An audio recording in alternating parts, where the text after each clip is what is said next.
Yeah, the next question that gets asked in the context of screening is, can there be tolerance to how frequently you get access to the data and how much you keep the state maintained or updated or refreshed, right, in terms of newer data that comes in, how accurate we want to maintain the state.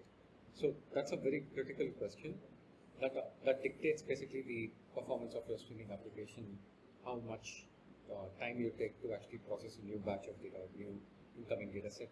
So here, state maintenance refers to the fact that there is state that's necessary for the application to do its job.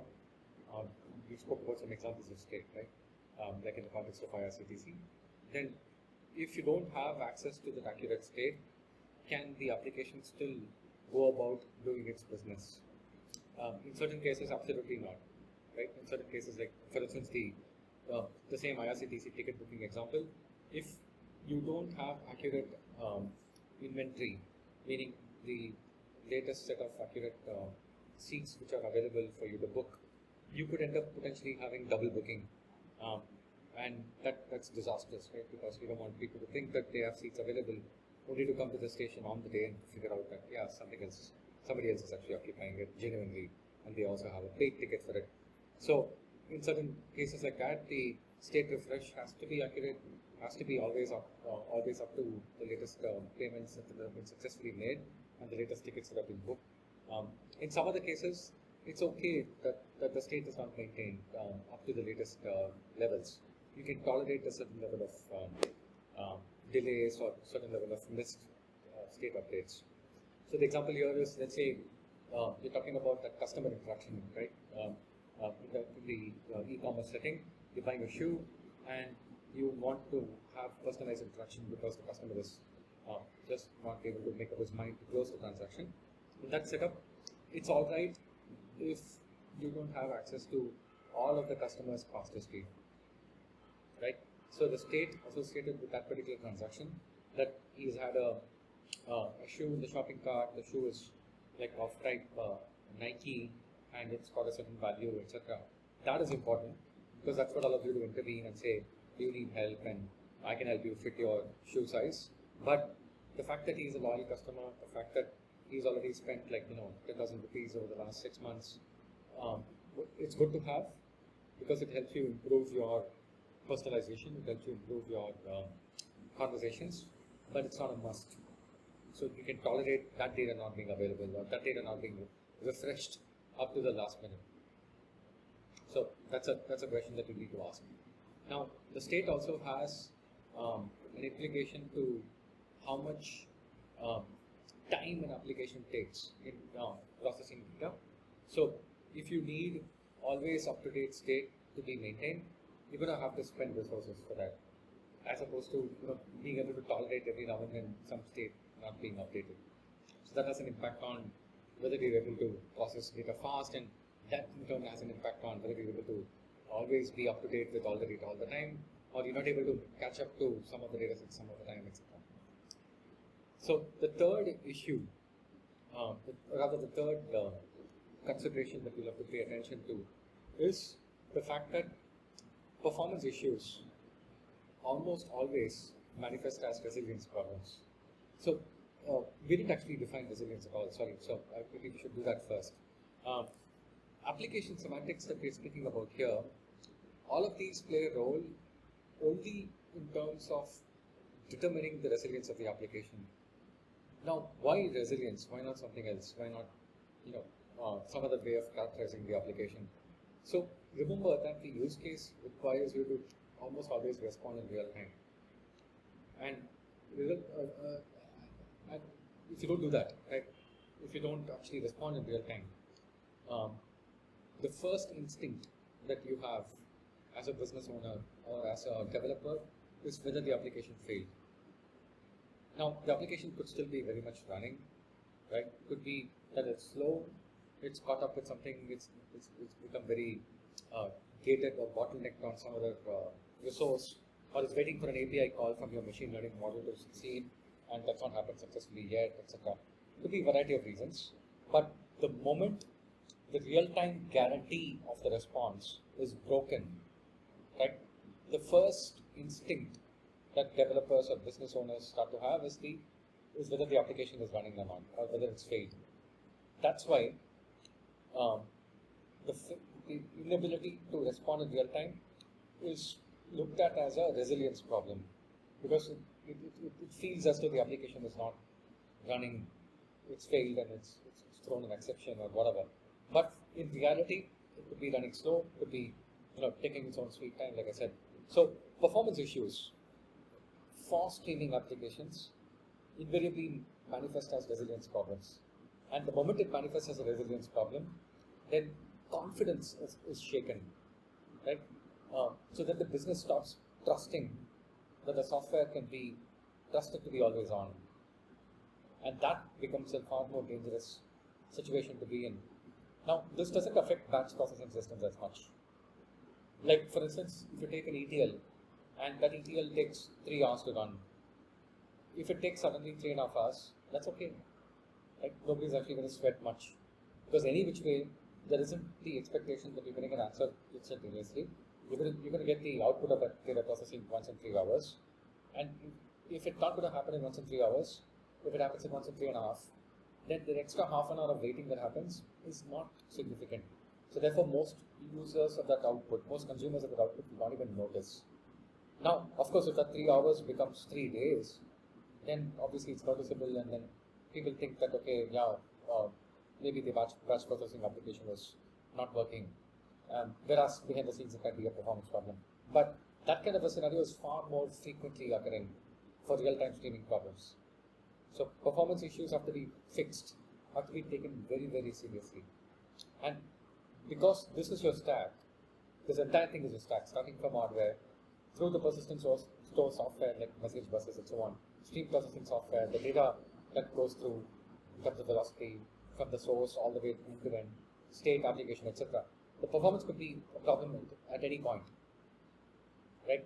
And because streaming is an end-to-end application, streaming is an end-to-end consideration. If performance affects anywhere in the stack, it's actually going to affect as a resilience problem for the application itself. So that's why the streaming context is a challenging context compared to the batch processing one. So what are the best practices? So we spoke about the stack in the previous slide. Here's a specific way in which to organize the stack. And this way to organize the stack comes from years of having done streaming code, right, in many different setups. Not just me, but also multiple different practitioners of streaming engineering. So let's take a look at the best practices one by one. First and foremost, let's take a look at the organization itself. So we spoke about how the application has state attached to it, and those two go hand in hand. But in reality, you see that the state is actually more intrinsically tied to the data. It's less about the application. Obviously, the state is, storing information which is in the context of that application, in the context of the business process that the application codes up. But the state is more closely associated with the data.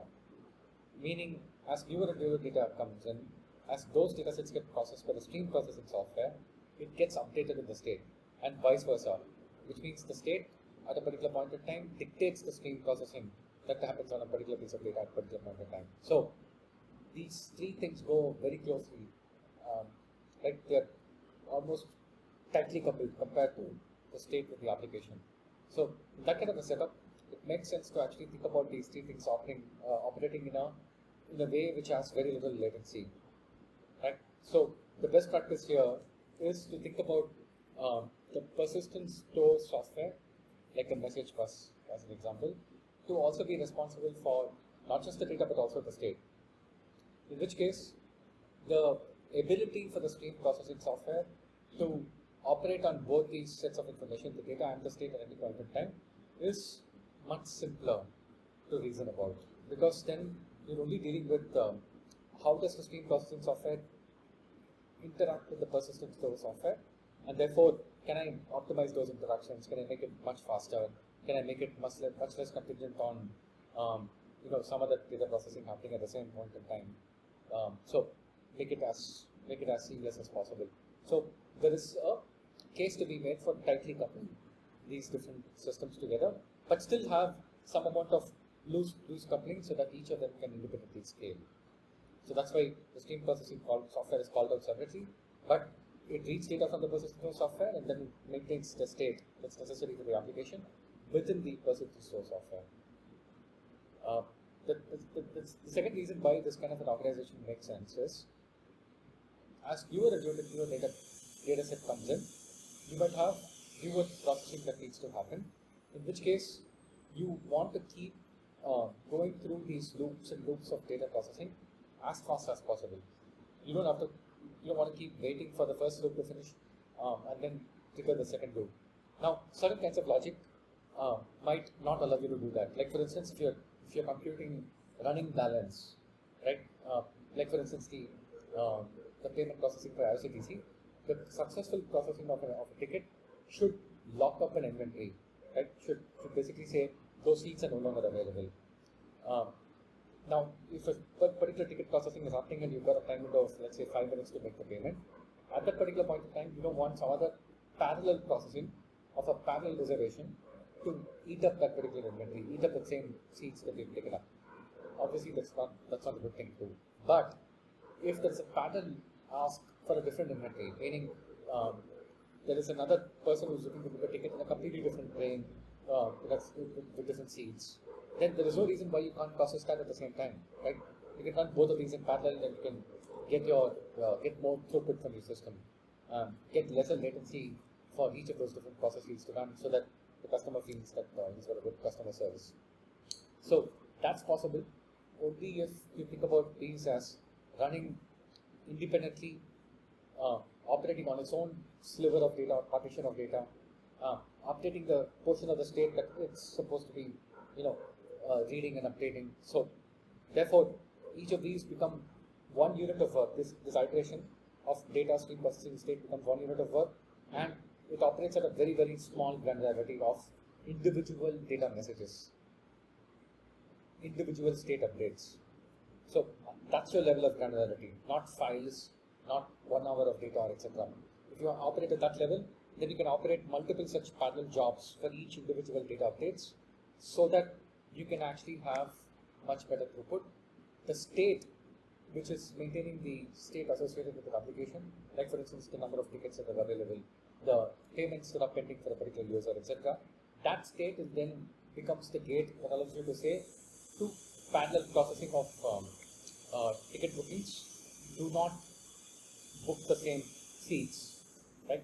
Because the seats would be stored in the state, and the state would allow you to say, look, there's already somebody else who's actually blocked these tickets, or blocked these seats, so don't. The other person who's actually trying to do that, he will have to wait until this particular payment happens or at the time it happens. So the state actually allows you to control for shared accesses to the same piece of information or the same piece of data.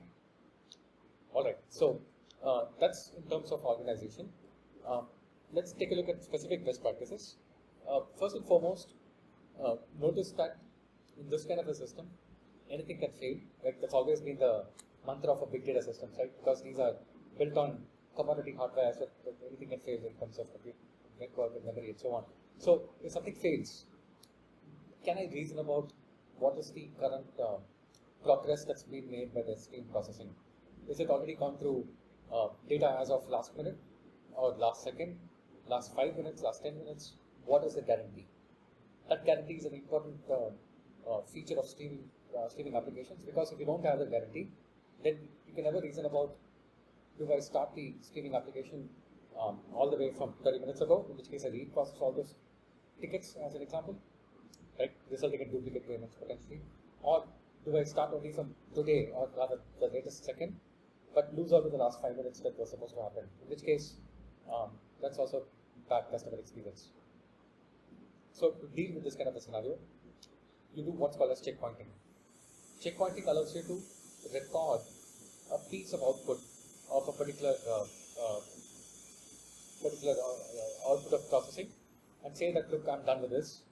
So please record this in persistent store and allow me to make progress.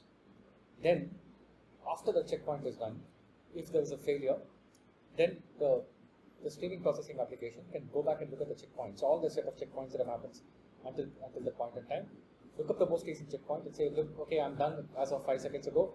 Then we start the data processing again from 5 seconds ago, right? So the checkpoint allows you to reason about what's the piece of data that you've actually successfully processed. Now, that's how you deal with resilience issues. You can actually make more informed guarantees that you're not losing data, you're not losing potential information.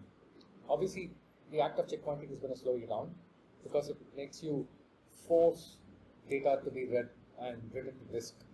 Like usually a checkpoint is written to a persistent store like a disk, in which case the act of writing will block the rest of the application from running typically, or even if it runs concurrently, it still is like a non-zero load on the system. So checkpoint does slow performance a bit, but it's an extremely useful feature that's available.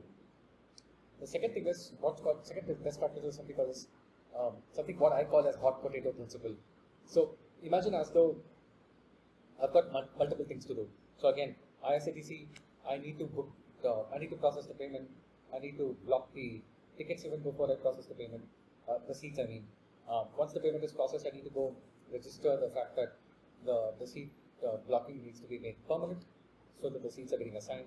And then I need to go give an acknowledgement to the customer saying, look, the payment is processed, here's your seat.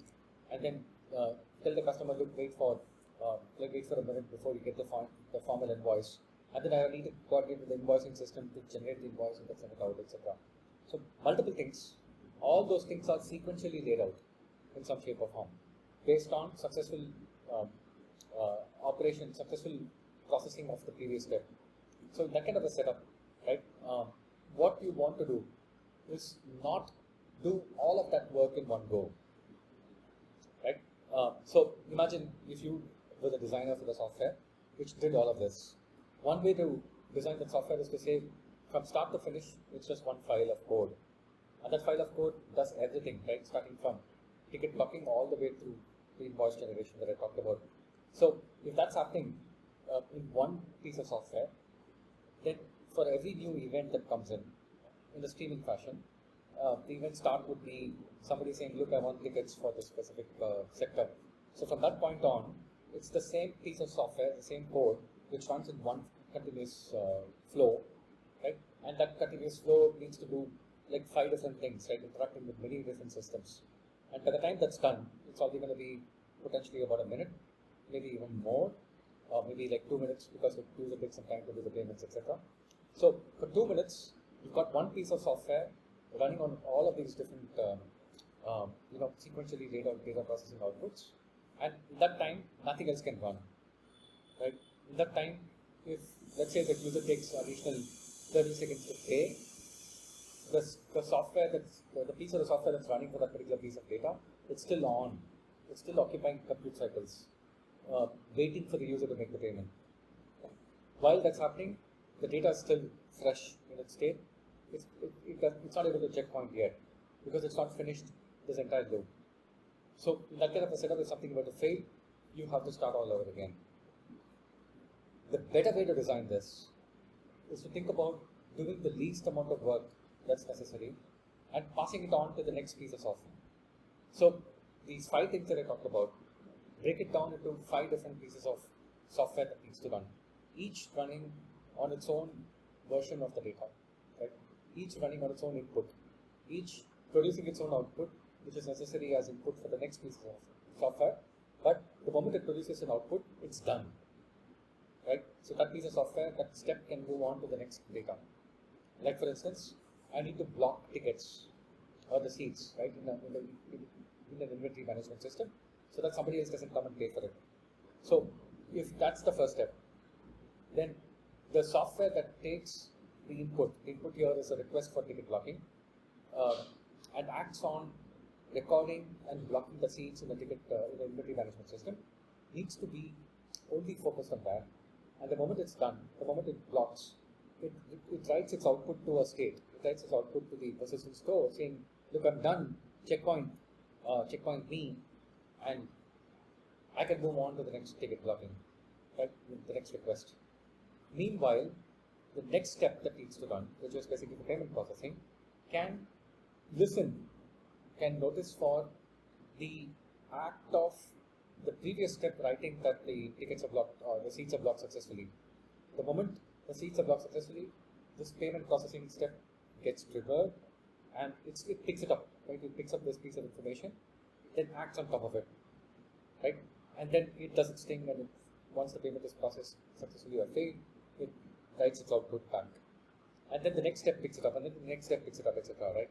So this kind of a way of organizing things is basically this part around, read the data, write the state, read the data, write the state.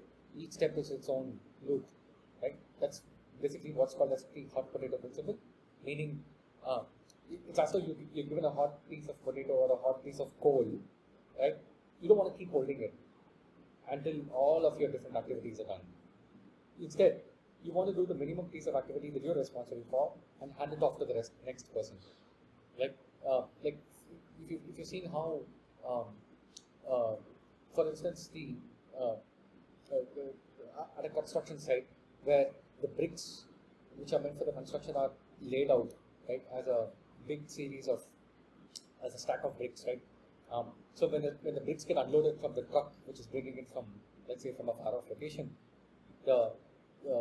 it's not one person who climbs up the truck, takes the brick, climbs down, comes and stacks it, goes back, etc. Right?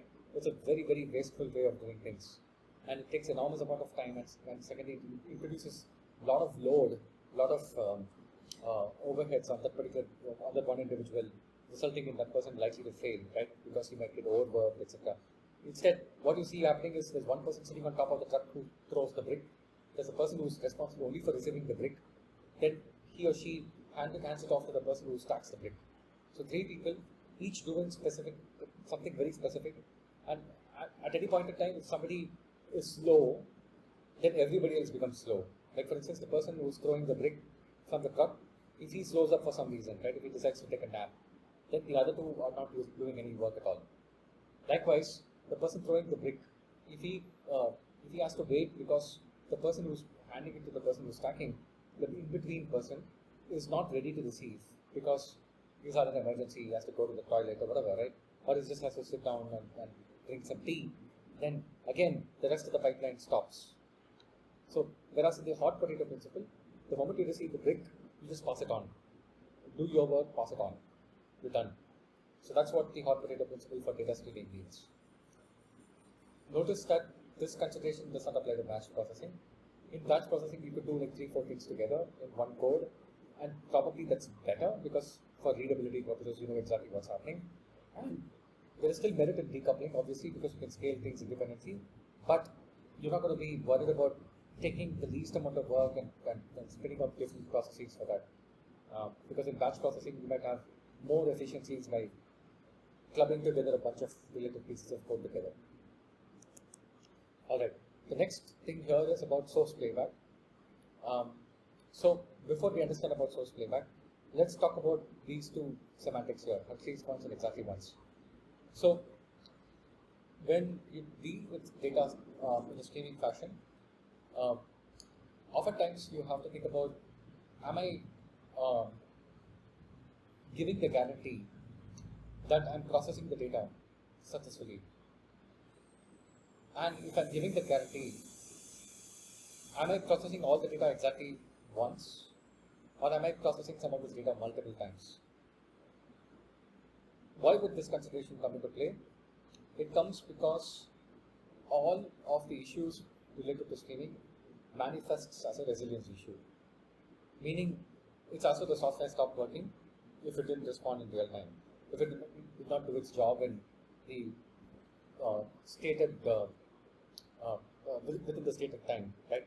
So if that happened, if it manifests as a resilience issue, the common question to ask is, do I stop the application? And in which case, if I start it again, where does it start from? Right?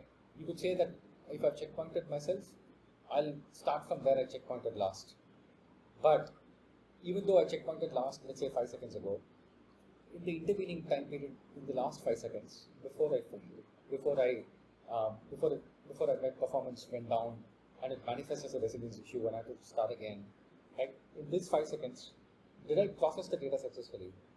Or did I process the data but not write the output? Or did I not even process the data? Did I not even get started with reading the data? I don't know any of that.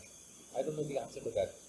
And if I don't know the answer to that, if I just blindly start again from 5 seconds ago, I could actually have processed the data once already, but because I started again, I could process the same 5 seconds of data again.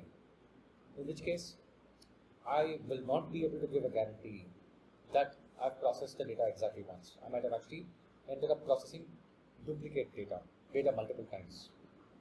That might or might not play a role, or might or might not be important for your application. For certain things like payments, it's very important.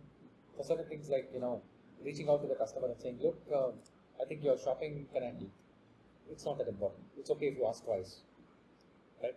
So the source application, rather the real-time application, has a very big impact on what guarantees you have. But the guarantees are also determined by two very, very important factors here. The first is what's called as the playback at the source, and the second is how persistent a store is the persistent store, right? Is it actually able to checkpoint for long periods of time? Can I get that access? Can I get the latest checkpoint? Can I get the latest state that's maintained in interactive latencies? I don't have to wait for a couple of minutes or etc. So that's all part of the persistent store guarantee. But let's take a look at the source playback, which is a new term that we've seen for the first time. So the playback refers to whether the source can give you the same data again if you ask for it. So the analogy here is as though you had a piece of tape, right, which is playing back an audio. So you want to go back and listen to the same audio, let's say the song. So you rewind the tape and you play it back again. Or if you're listening to music on Spotify or YouTube, you rewind and you play it back again. Like that is the data source. And I'm talking about the source for the first step, right? Not the hot potato source for the sources for the multiple steps afterwards, for the intervening steps, not that. But the first step. If the first step is actually, the data source which is outside your system, if that source supports rewind and playback, then you have a much better possibility of guaranteeing exactly once processing. And we'll take a look at that when we start talking about the technologies of PubSub and Kafka and etc. But this is a very important consideration. And this consideration allows you to give guarantees of certain types. Okay. The next best practice that you have to pay attention to is the fact that over a period of time, based on your logic that you write here and the logic that you use to maintain the state could get polluted. Meaning, as the application keeps doing its thing without being restarted, without being reset, the state could get partial updates based on the tolerance that we were talking about. Remember, we spoke about can the state tolerate inaccurate data? Over a period of time, as more and more inaccuracies frequent, you'll feel that finally the state is actually completely disconnected from the guarantee in a way that's significant. At that point, the state is said to be polluted. So, in which case, you will have to take a call on, do I reinitialize the state? Or do I start all over again? Or do I continue? That depends upon the application logic. So, as an example, the customer shopping on the e-commerce site, and you've actually maintained state about what is the historical behavior of the customer, what does he spend, whether he's loyal, and what is the current shopping cart, right? But for some reason you missed the loyal customer update because that data didn't reach you in time, right? And then like 3 more transactions happen, 5 more transactions happen, at which point you don't keep track of the loyal customer information anymore. You start to treat the customer as though he's a new customer. That could be bad, because then the customer is seeing information which treats him like yet another new customer, and he might feel that that's not preferred treatment at all, so I don't like it at all, so I might feel offended, etc. So that's an example of state pollution. Okay. The last best practice here is to worry about what's called as hybrid. So hybrid refers to the fact that some of your source systems, some of your data processing systems could be in different environments. So we spoke about cloud earlier in week 1 or week 2. The typical scenario that you see in a big enterprise, in a big company, is that the data source is likely to be on-prem meaning in the data center. But your streaming application, your stream processing stack could be on the cloud, in which case the entire application to run requires data to come from your data center, traverse over the internet, go to your public cloud, and in the cloud it leverages the stack that you've built up there. So this is what hybrid means. Hybrid means there's a bit of, one and the other. One and the other refers to the data center and the cloud. And with this kind of a setup, if you have to reason about streaming latencies end to end, it can be quite challenging. Not just because there's a latency associated with going over the wide area network, over the internet, right, to go to the public cloud, but also because now you have to deal with failures that span multiple different systems. So what if the on-prem system fails? What if the data read from your source system fails? What can the streaming application reason about in the cloud? Right? The failure could be because there is a network timeout, or it could be because the packets over the internet are getting delayed, right? And that could be manifesting as failure. Remember I said performance manifests as a resilience issue. So how do you deal with that? Do you restart? Do you just wait for the packets to come in?